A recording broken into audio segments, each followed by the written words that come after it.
Around the World Lit Audio 100 Years of Solitude by Gabriel García Márquez. Chapter 11. Full Narration Script. Channel Intro. Welcome to Around the World Lit Audio, the greatest novels ever written, from every corner of the world, in English. New chapter every week, free to listen. Chapter Recap. In Chapter 10, the 17 Aurelianos arrived at the Buendía house, each one carrying their father's intensity and their father's solitude. Mr. Herbert arrived and evaluated bananas. The banana company sent engineers. Thousands of workers arrived. Macondo was transformed. Aureliano Segundo ate enormously and loved Petra coats. Fernanda performed respectability. Ursula watched and said, "Something bad is coming." Chapter 11. Chapter 11. The banana company had been in Macondo for several years now, and Macondo had reorganized itself around it, in the way that things reorganize themselves around large forces, not entirely willingly, not entirely consciously, but inevitably, the way a river reorganizes itself around a new obstacle. The company had brought wealth. This was real and undeniable.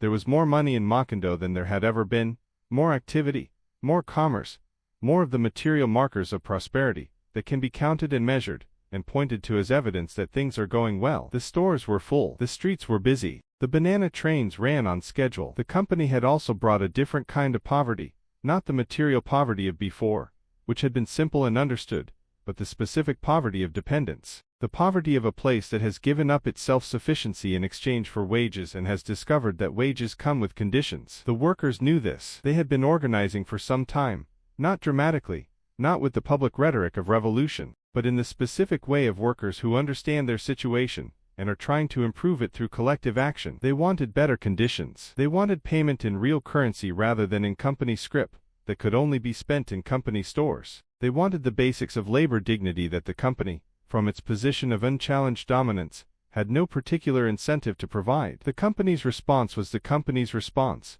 the response of a large economic force that has the government on its side and knows it. The government sent troops. The word from above was that the workers' demands were communist in inspiration and therefore not merely unreasonable but seditious, a threat not just to the company, but to the order of things. Colonel Aureliano Buendía came out of his workshop. He had been in his workshop for years, making fish, melting fish, making fish again, conducting the circular work of a man who has found in craft the only discipline that still makes sense to him. He had watched the banana company arrive and grow and dominate with the detachment of a man who has already fought the war that matters and lost it, and has concluded that fighting is no longer his occupation. But the workers were his people. The liberal cause had always been the cause of the people against the people who owned things. He had not forgotten this. He went to see the military commander. The conversation was brief and conclusive in the wrong direction. The commander was not interested in Aureliano Buendía's history or his opinions. The commander was interested in order. The banana company wanted order. The government wanted order. The workers were not order. Aureliano Buendía went back to his workshop. He made fish. He said, to no one in particular, "I lost 32 wars. I am not going to win this one either." He was right. The massacre happened on a Thursday. The workers had gathered, 3,000 of them, with their wives and children, in the central square of Macondo, in response to a summons from the company and the military, who had said they were prepared to negotiate. They had gathered with the specific combination of hope and wariness of people who want to believe that the other side is willing to talk and have not yet accumulated enough experience to know better. The military surrounded the square. A general read a decree. The decree said the workers were an illegal assembly. The decree gave them 5 minutes to disperse. The workers did not disperse because there was nowhere to disperse to. The military had surrounded them, and because they did not believe the threat was real, because it is very difficult to believe that the people who have summoned you to negotiate are going to kill you for coming. The 5 minutes passed. The soldiers fired. José Arcadio Segundo was in the square. He was one of the Aurelianos, or rather, one of the next generation, the grandson generation, carrying the family name in a different direction than his brother Aureliano Segundo, whose appetite for life was enormous. While José Arcadio Segundo had become a labor organizer, had been one of the people who brought the workers together, had believed in the possibility of negotiation. He was in the square when the soldiers fired. He survived. He survived in the specific way of someone who is still alive, when they should not be, by falling, by being covered by others, who fell on top of him, by the specific luck of someone whose time had not yet come while the time of 3,000 others had. He was loaded onto a train with the bodies. He regained consciousness on the train among the dead, a train moving south in the dark, carrying the evidence of what had happened to somewhere it could be disposed of where no one would see it. He jumped from the train. He made his way back to Macondo. He told people what he had seen. Nobody believed him. This is the specific horror of the chapter, not just the massacre, which is horrible, but what comes after it. What comes after it is that the company and the government and the newspapers announce that nothing happened. They announce it with the calm certainty of institutions that control the information and therefore control the reality. There was no gathering. There was no shooting. There were no 3,000 people. The workers had returned home,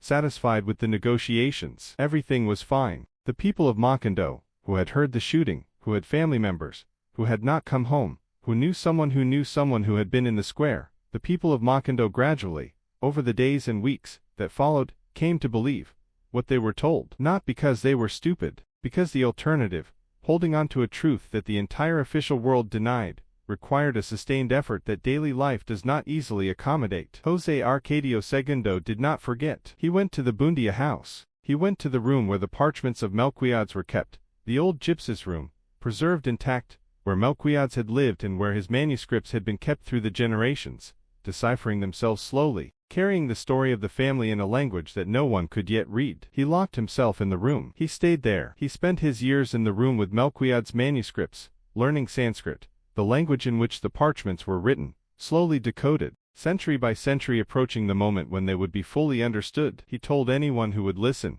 what he had seen in the square. Nobody believed him. The banana company, having demonstrated what it was prepared to do, continued its operations. The rains came, not ordinary rains. It rained for 4 years, 11 months, and 2 days. The great rain that Garcia Marquez delivers as a fact, without explanation, with the same flat certainty that he delivers everything that is impossible and true in Macondo. It rained without stopping. The banana plantations flooded. The company withdrew. The workers dispersed. The infrastructure that had been built for the banana economy, the streets, the housing, the company facilities, was abandoned. Macondo was left with the ruins of a prosperity that had never fully been its own. Ursula, watching from the house, was very old now. She had been old for a long time, but the age had begun to compound in ways that could not be managed. Her sight was failing. Her memory was beginning to do the specific thing that very old memory does, not failing in the way of forgetting recent things while remembering distant ones, but becoming confused about time,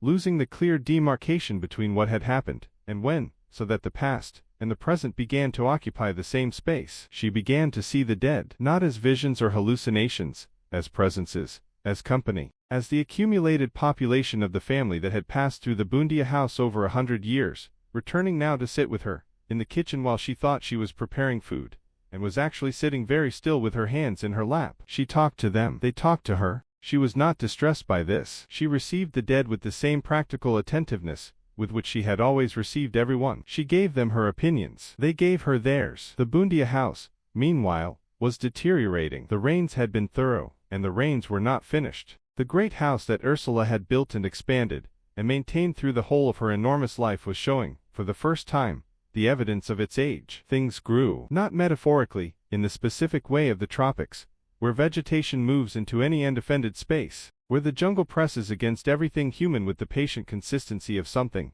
that has been there longer and will be there after. Plants grew through the walls. Roots found their way under the foundations. The house was returning, slowly, to the jungle. Ursula sat in the kitchen with her dead and did not notice. Chapter Transition. You have reached the end of Chapter 11 of 100 Years of Solitude, by Gabriel García Márquez. In Chapter 12, the rains finally end. Macondo emerges into a specific kind of quiet, the quiet of a place that has been used and abandoned, that has been changed by external forces, and left with the consequences. The Buendía family continues its patterns, and Ursula, in her extraordinary age, begins to understand something about time that the living usually cannot see. Chapter 12 is available next week. Subscribe to Around the World Lit Audio so you never miss a chapter. A new chapter arrives every week.